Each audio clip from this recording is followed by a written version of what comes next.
مسلمان نیستی؟ تو تاجیکی مسلمان من نیستی؟ تاجیکم دیگه مسلمان نه.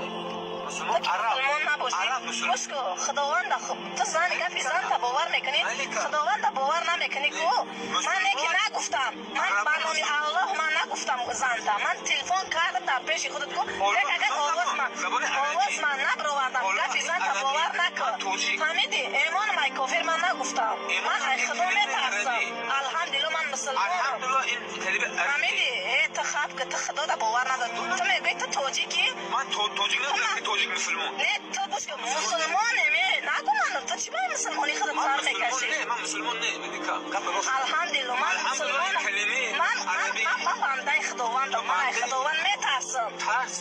تو میگی الله نیست هیچ کس نیست خدا هیچ کس میگو خدا هیچ کس. نگو ملکه خدا نیست. خدا جان همین قصدی که در تا رزق روزی را تا کی داده است ریسک نیست. خداوند